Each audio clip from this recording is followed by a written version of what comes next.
Paz do Senhor, meus irmãos, minhas irmãs. É uma grande alegria e privilégio estar aqui, neste lugar, junto com os irmãos, para celebrarmos juntos este momento tão especial da Igreja Aliança de Taubaté. Bom, em primeiro lugar, a minha satisfação tem um aspecto muito pessoal, porque, como o pastor Manuel falou, eu acompanho o pastor Manuel desde a época que ele era seminarista, ou até antes mesmo disso, e nós tínhamos uma época, que nós tínhamos uma extensão da época, chamava-se Seminário Bíblico Aliança, agora é o A.W. Tozer. Nós tínhamos uma extensão presencial aqui na região do Vale do Paraíba, alguns semestres foi em São José dos Campos, Vista Verde, algumas vezes foi aqui em Taubaté. E eu também cheguei a dar aulas aqui, tanto em Vista Verde quanto em Taubaté. E uma das coisas que nós falávamos na diretoria do seminário é que realmente valia a pena investir neste grupo de pessoas que estavam estudando aqui, E até eu fiz uma brincadeira, falar que, olha, se o Manuel for o único aluno, então vale a pena continuar esta extensão. Na época, então, Manuel, agora pastor Manuel, e realmente é uma alegria estar aqui pessoalmente, pastor Manuel, porque realmente tudo isso que nós estamos presenciando é também prova da fidelidade de Deus para com a sua vida, e também a prova de que você é um servo fiel. Então, se eu pudesse dar alguma característica, do pastor Manuel, ele é um servo fiel, e vocês conhecem isso muito bem, Uma outra coisa também que eu queria compartilhar com os irmãos, antes de compartilhar a palavra de Deus, é que, como o pastor Manuel disse, eu estou representando aqui a Confraternidade Mundial da Aliança, em inglês, Alliance World Fellowship, e esta confraternidade é uma confraternidade de todas as igrejas alianças do mundo, de todas as mais de 24 mil igrejas, de mais de 6,2 milhões de pessoas que fazem parte da Igreja Aliança no mundo. Eu estava dando uma olhada na população do Vale do Paraíba. A população do Vale do Paraíba em 2023 era cerca de 2,5 milhões. Então vocês imaginam que a Igreja Aliança, do qual vocês fazem parte, é maior que 2 vezes toda a população do Vale do Paraíba. Então começa a contar tudo que você conhece aqui, Taubaté. Taubaté tem uma população de aproximadamente 350 mil, São José dos Campos tem mais de 700 mil, mas aí tem outras cidades, aí tudo isso dá 2,5 milhões.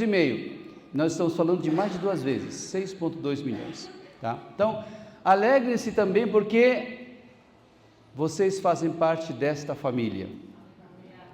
É a família de Deus, a família que o Senhor Jesus escolheu para cumprir uma certa missão.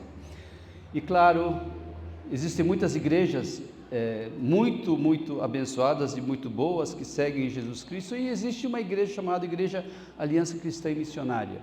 É uma igreja que dá ênfase na centralidade do nosso Senhor Jesus Cristo, na vida profunda com Jesus, e também na missão, no cumprimento da missão. Por isso ela chama Aliança Cristã e Missionária.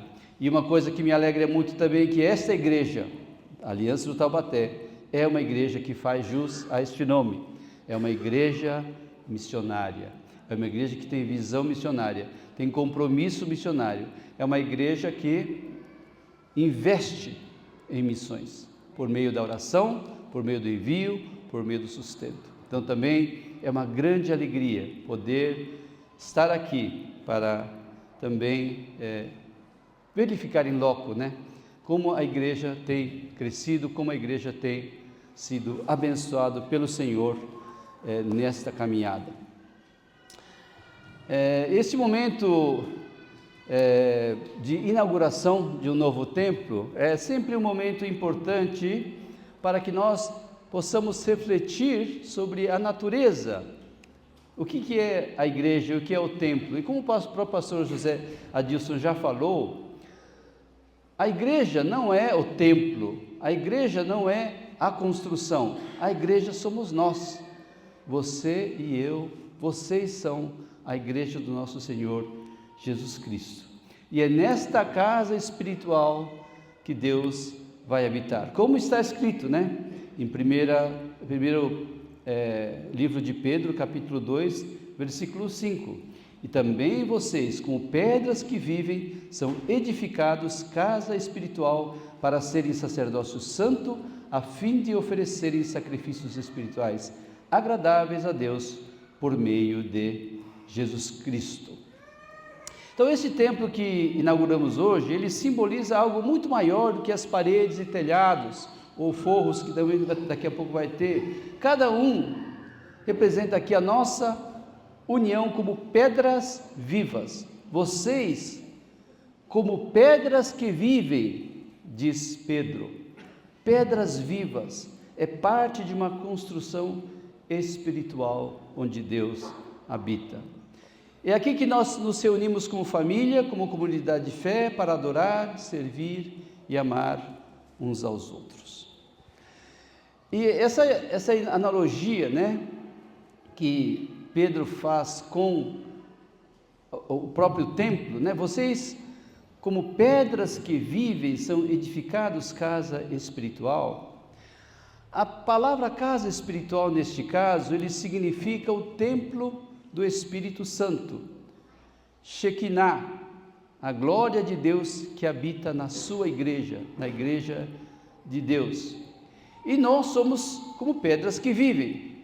Jesus, a pedra viva, veio a este mundo e trouxe consigo a presença de Deus. Nós somos pedras que vivem, pois Deus habita em nosso meio.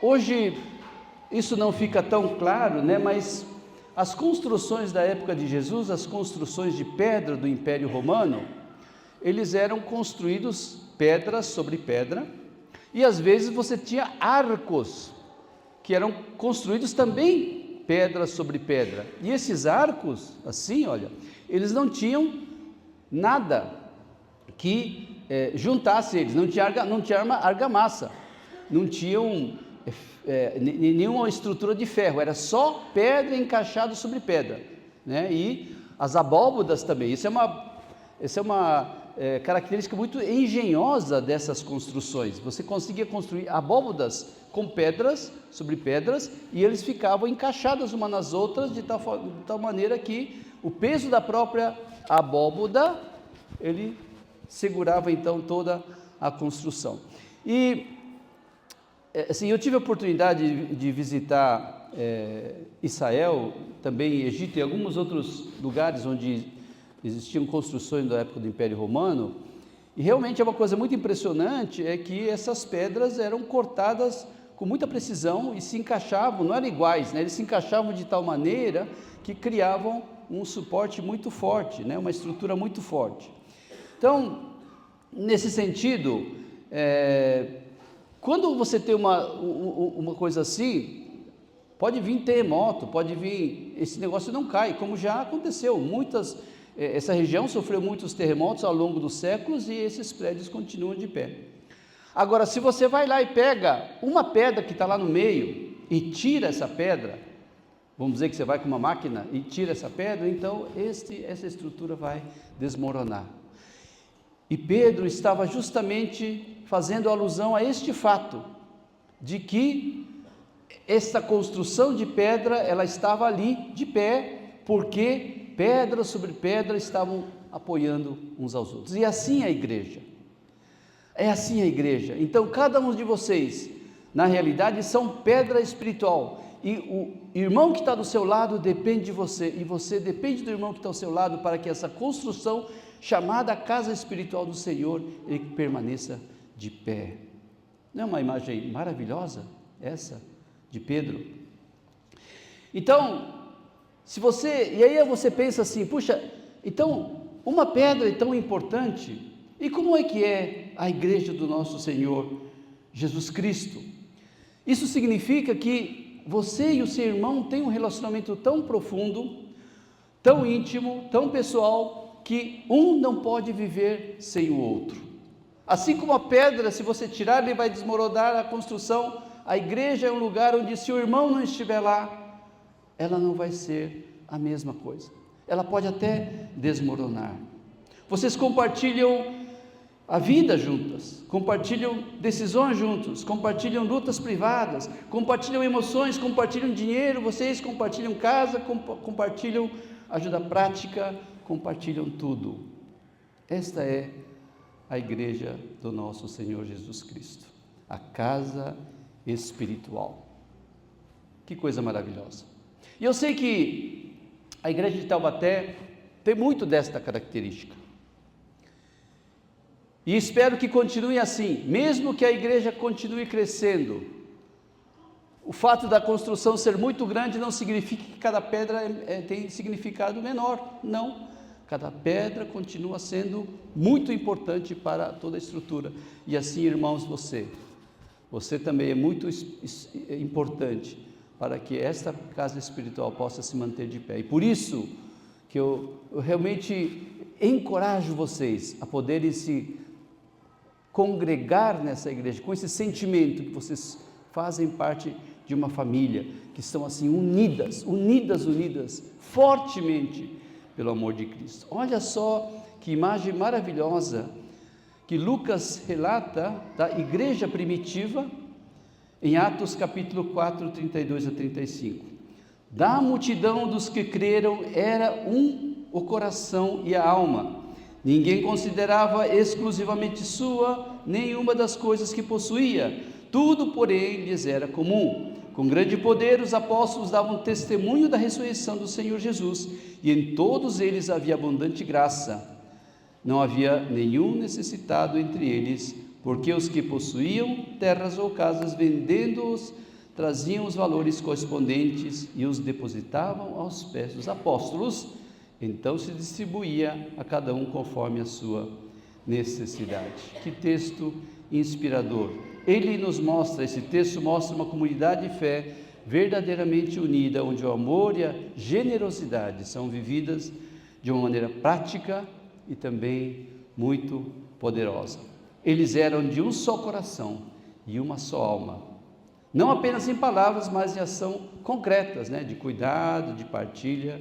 E esse é um exemplo incrível de uma igreja tão profunda que vivia a mensagem do nosso Senhor Jesus Cristo. Vamos imaginar como o mundo poderia ser transformado se seguíssemos o exemplo desta primeira comunidade cristã. Se cada um de nós se dispusesse a compartilhar não apenas o que temos, mas também quem somos, nós compartilhar quem somos, refletindo a graça de Deus em cada relacionamento, cada palavra. Domingo passado eu preguei justamente sobre isso, numa igreja em São Paulo, sobre o poder da palavra que você fala, como esta palavra pode ser abençoadora, ou não, ou machucar. Pense em você, como uma palavra pode abençoar uma pessoa. Pense nas experiências que vocês tiveram, de palavras que você recebeu, palavras de bênção, que foram suporte para a sua vida. É isso que Deus quer de cada um de nós. No momento que pensamos sobre a igreja do nosso Senhor Jesus Cristo, pensamos também que Ele veio aqui, para este mundo, para salvar os perdidos, porque o mundo jaz no pecado. E a igreja está aqui para levar esta mensagem a este mundo que jaz no pecado. Então, a igreja não é deste mundo. A igreja está fora deste mundo. Por outro lado, ele está no mundo, porque é o mundo que a igreja quer alcançar. Muitos sociólogos, antropólogos, historiadores têm apontado, falando sobre religiões em geral, que estas diferentes religiões tendem a se relacionar com a cultura ao redor de duas maneiras distintas, Eu vou chamar, só para facilitar a discussão, vou chamar um grupo religioso de grupo sectário e outro grupo religioso de inclusivo, Então, Os grupos sectários são muito exclusivos, quando se trata de crenças. Eles têm muros altos, grades altas, é muito difícil chegar lá. E para entrar você tem que acreditar em vários dogmas.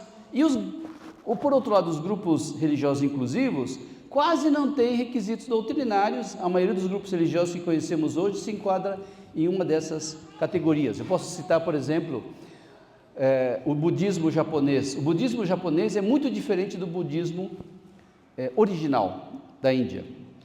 O budismo japonês é um tipo de budismo que é muito inclusivo. E por quê? E por isso ele se tornou uma religião aceita no Japão, porque ele também é uma religião de fora.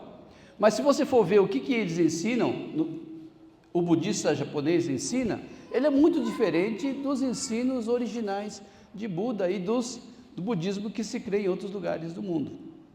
Quase realmente incorporou muito do que é a filosofia japonesa, né? Aí você tem outras religiões que são muito, muito exclusivas e que podem levar a um radicalismo muito grande, né? Como nós conhecemos algumas religiões aqui também, no Oriente Médio, por exemplo. Agora, como é então a igreja do nosso Senhor Jesus Cristo?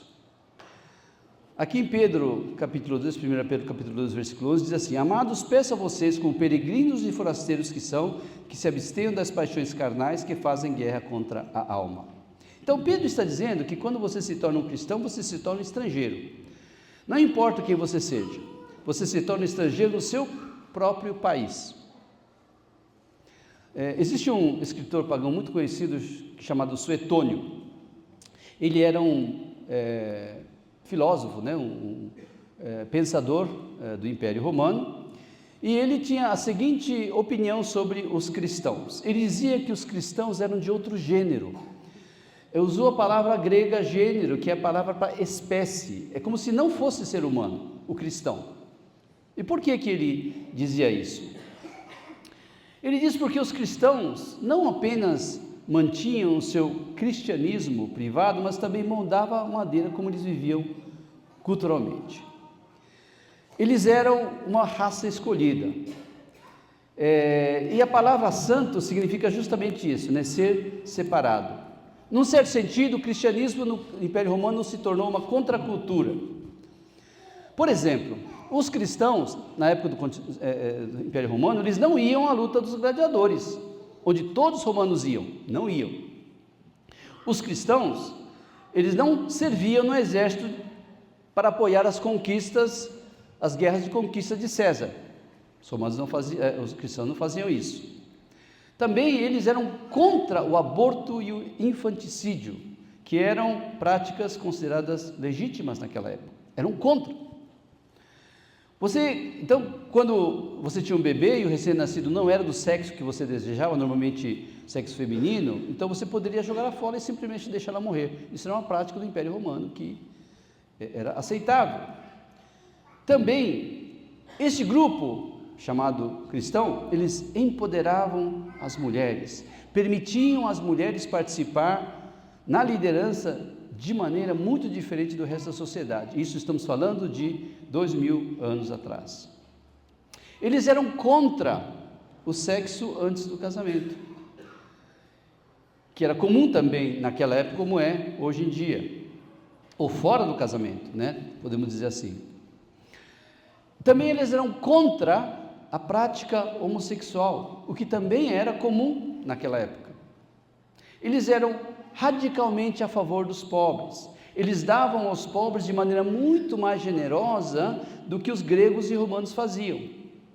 Eles misturavam raças e as classes e, por último, eles acreditavam que somente Cristo, o único caminho para a salvação. Bom, vocês sabem que os gregos e os romanos eram pagãos, eles tinham lá então o seu panteão, cada um tinha o seu panteão de deuses, às vezes era o mesmo Deus com nomes diferentes.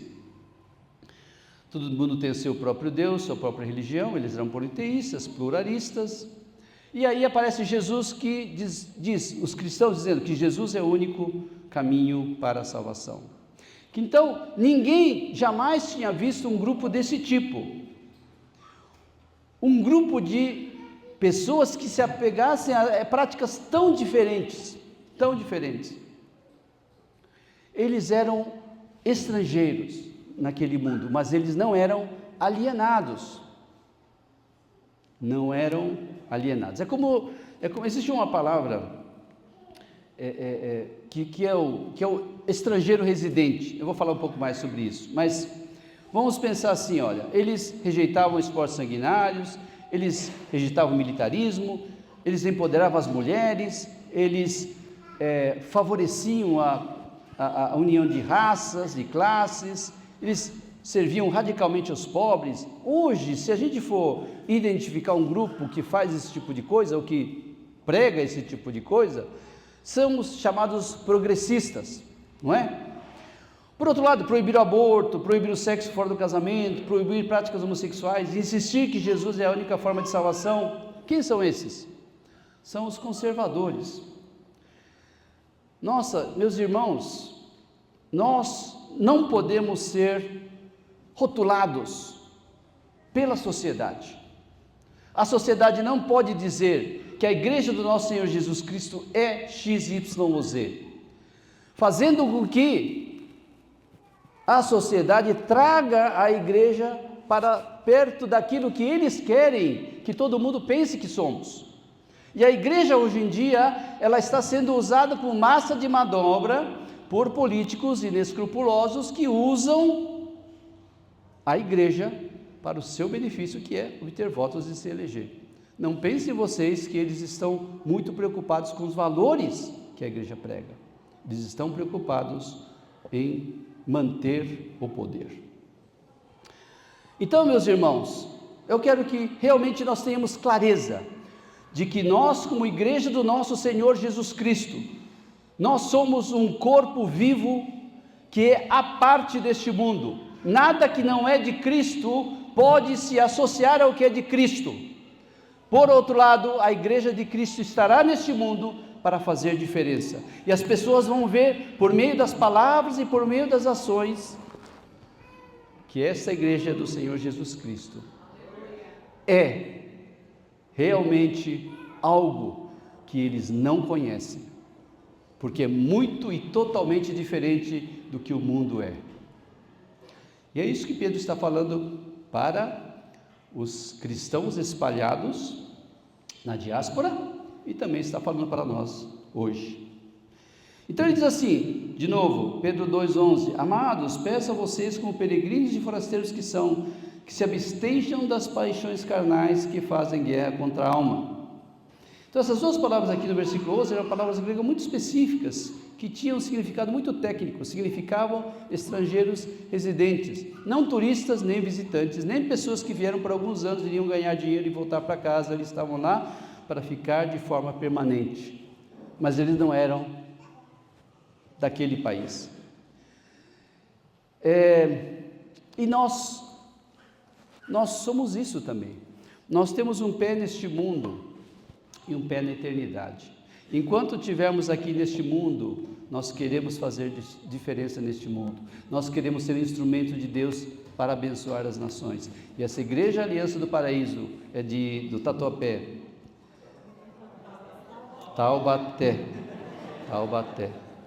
Eu já fiz esse engano outras vezes. Meus irmãos, é que todas as igrejas da aliança são muito queridas no meu coração, então às vezes eu confundo, né? A Igreja do Paraíso, a Igreja do Tatuapé, hoje é a Igreja de Taubaté. Mas enfim, a Igreja de Taubaté que está aqui, ela está aqui não porque vai ficar aqui por muito tempo, no sentido de que ela foi estabelecida para isso. Ela foi estabelecida para levar a mensagem de Cristo a esta região, a este país e a todas as nações.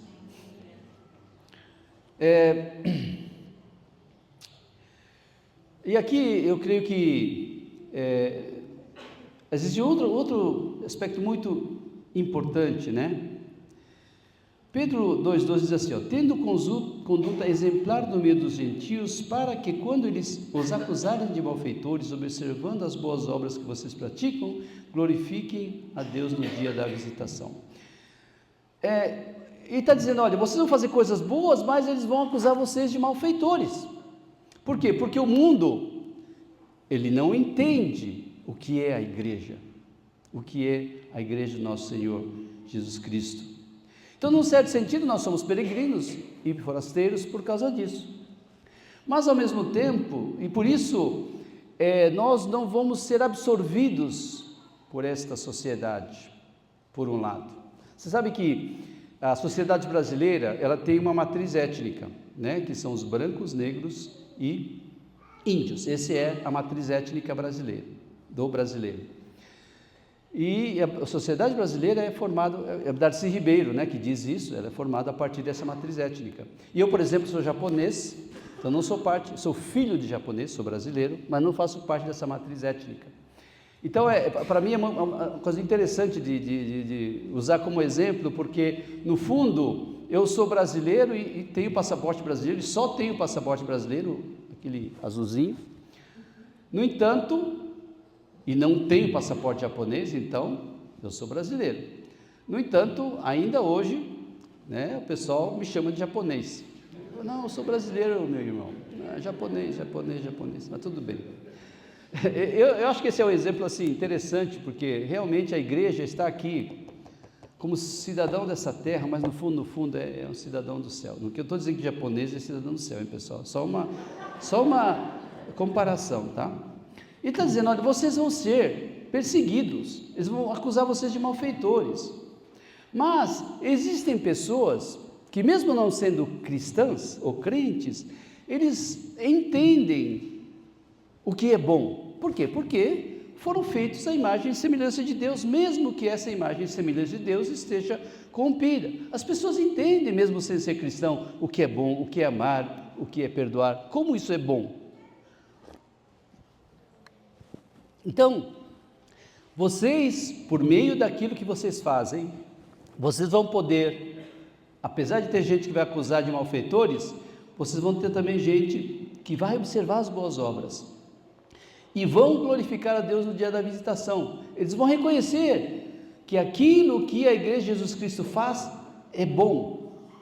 E é por isso que é tão importante que nós nos apeguemos aos valores do reino de Deus, totalmente. Não é porque os progressistas dizem que é bom empoderar as mulheres, e você dizer, não, eu não sou progressista, então eu não vou empoderar as mulheres, ou eu não quero me identificar com uma certa ala, porque eles fazem isso, não, isso não tem a mínima importância. A igreja do nosso Senhor Jesus Cristo tem que viver os valores do reino de Deus, é uma contracultura, e ele vai contra tudo que as outras pessoas e o que o mundo faz, porque as motivações são muito diferentes.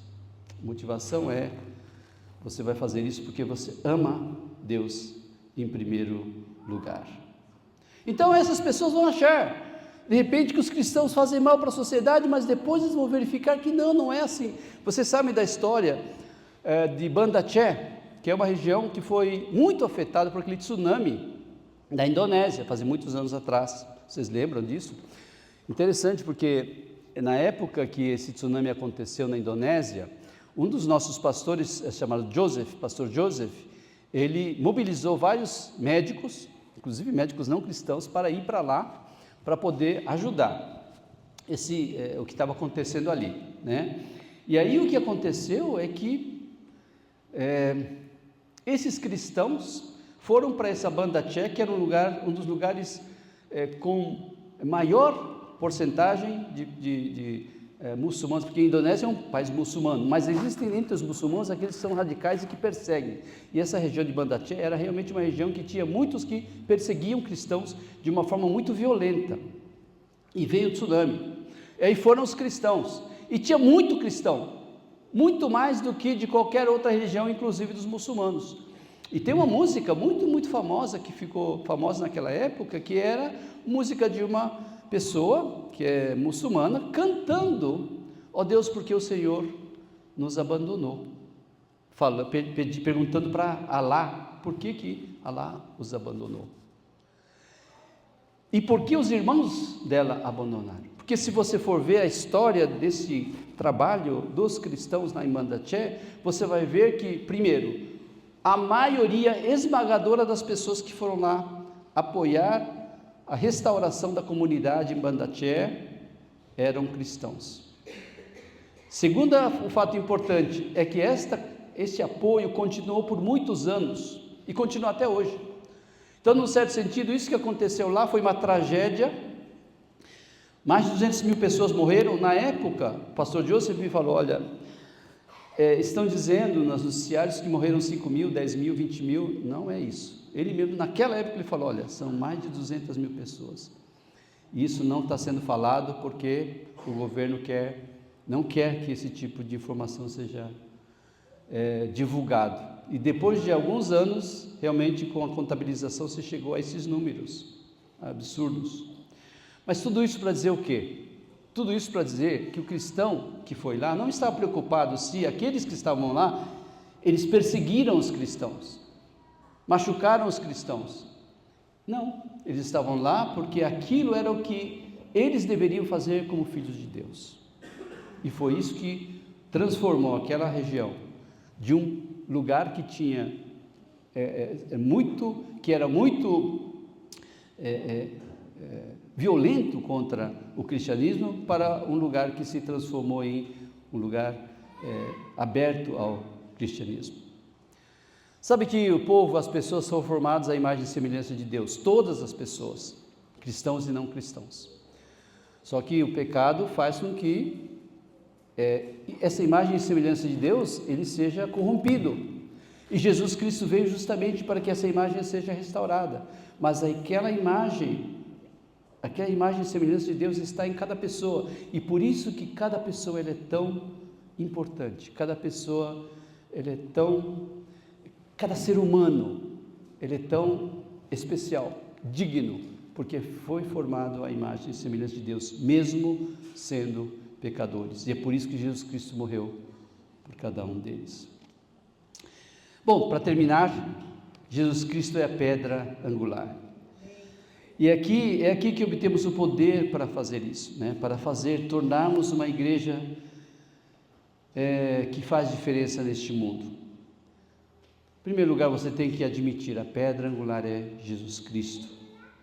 Portanto, 1 Pedro 2,7, para vocês os que creem, essa pedra é preciosa, mas para os descrentes a pedra que os construtores rejeitaram, essa veio a ser a pedra angular. Então, é sobre Jesus Cristo que essa casa espiritual vai ser construída, está sendo construída, e é sobre esta pedra angular que vocês vão então proclamar a verdade de Jesus para todas as nações. Se o fundamento for fraco, não vai perdurar, mas se o fundamento é forte, Senhor Jesus Cristo é a pedra, não pode existir uma pedra angular, pedra fundamental, mas mais sólida do que Jesus Cristo. Então, essa igreja do Senhor Jesus Cristo vai continuar, como continuou por mais de 2000 anos. Então, a nossa identidade, ela não está no fato de eu ser bonito ou feio, graças a Deus para pessoas como eu, Não está no fato de você ser inteligente ou não muito inteligente, que também é uma coisa meio relativa, O que é ser inteligente? Ou jogar futebol, O pastor Manuel gosta muito de futebol, eu também gosto, e praticava futebol quando era jovem, e aí a gente jogava futebol lá nos campos, lá na várzea, perto de onde eu morava, aí tinha aqueles caras que eram muito bons, muito, muito bons. Aí eles iam lá, então eles eram o máximo, e para eles, e para o restante do grupo, o fato de eles ser muito bons no futebol é o que trazia respeito para eles.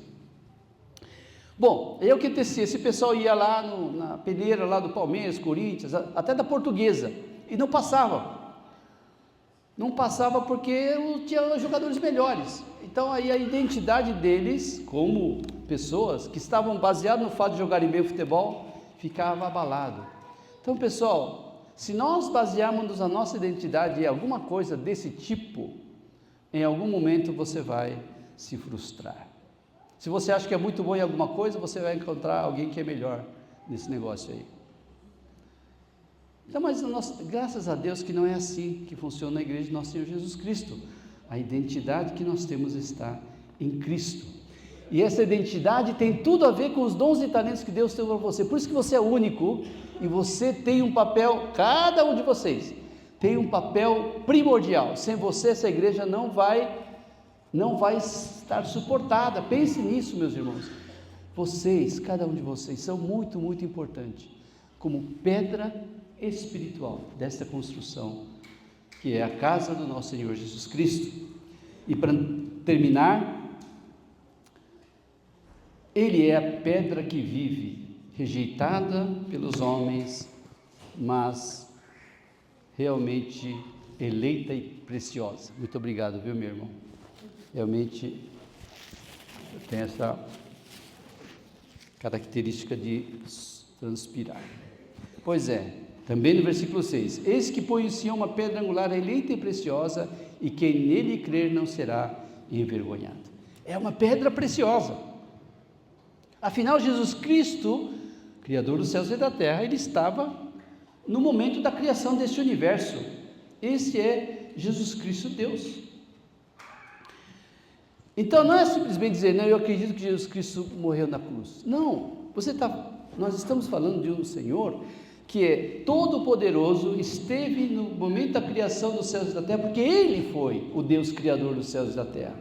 E esse Deus Criador dos céus e da terra veio a este mundo como pessoa para sofrer em meu lugar, em seu lugar. E por isso Ele é precioso. Então não existe nada realmente mais precioso do que isso. Você pode imaginar uma pedra angular desse tipo? Então, no momento em que me uno a Jesus Cristo, me uno a Deus por meio de Jesus Cristo, eu vivo a vida que eu deveria viver, eu vivo o propósito de Deus para a minha vida. Meu irmão, Deus tem um propósito para você, e deu dons e talentos para que você possa viver o propósito de Deus. Você sabe qual que é o propósito de Deus para a sua vida? Olhe para os dons e talentos que Deus te deu, ali você vai encontrar, e você vai encontrar toda a satisfação quando você viver esse propósito, e Deus vai te preparar para esse propósito de uma forma muito especial. Experiências que você tem ao longo da vida, eles indicam isso. Eu tenho tido experiências que eu tive quando eu era jovem, 25 anos atrás, 25 anos de idade, e eu fico pensando hoje, puxa, essa experiência me ajudou no que sou hoje. Mesmo em termos do ministério, né, que eu tenho atuado, que eu nunca pensei que faria uma coisa dessas. De repente, quando eu fui para o Japão, Deus me levou para ser membro e depois líder de um grupo de estudantes estrangeiros que estudavam no Japão. Isso me deu já de cara uma grande oportunidade para interagir com diferentes culturas. Tenho amigos africanos daquela época muito preciosos que hoje me ajudam a entender o meu membro da diretoria africano, muito, muito especial. E aí eu posso contar várias coisas desse tipo, mas eu creio que também Deus tem para vocês, cada um de vocês, um propósito, e Ele está preparando vocês para esse propósito. Bem, quero então terminar dizendo isso, né? Este lugar é o reflexo da igreja viva, que são vocês, são cada um de nós. Cada pedra desta congregação, que é você, representa uma vida transformada. Você representa uma história de fé, uma busca, uma jornada de encontro com Deus. E assim como uma construção depende da estabilidade de cada pedra para permanecer em pé, nós dependemos uns dos outros para crescer e nos fortalecer como corpo de Cristo. Então, que vocês, como igreja viva do nosso Senhor Jesus Cristo, sejam um farol de luz nesta comunidade de Taubaté. Seja um lugar onde as pessoas que sofrem encontrem abrigo, aceitação e amor, e presença de Deus vivo no meio de vocês. Que ao cruzarem essas portas, eles sejam continuamente transformados pela graça de Deus e preparados por esta igreja para serem testemunhos do amor e da verdade que Jesus Cristo deu para nós. O Senhor Jesus Cristo nos chama, a cada um de nós, para que nos tornemos pessoas que possam proclamar as virtudes daquele que chamou a cada um de nós das trevas para a sua maravilhosa luz, para que o mundo possa ouvir a voz do nosso Senhor Jesus Cristo. Vamos orar. Bondoso Senhor, muito obrigado por este momento precioso que podemos, como Igreja Aliança de Taubaté, celebrar este momento da construção deste lugar maravilhoso, o templo onde a tua igreja vai continuamente se reunir. Mas mais do que este templo, eu dou graças ao Senhor pela casa espiritual que está sendo construída ao longo de muitos anos, que são cada um dos irmãos e irmãs que estão aqui, que formam a casa espiritual, cuja pedra é o Senhor Jesus Cristo. Que esta igreja, que esta casa espiritual possa ser uma casa cheia de bênção, que possa proclamar a verdade e o amor de Jesus Cristo para Taubaté e para todas as nações. Abençoe e guarde cada irmão e irmã que está aqui, Senhor, para que cada um possa cumprir o propósito que o Senhor tem para a vida deles. Em nome de Jesus é que nós oramos. Amém.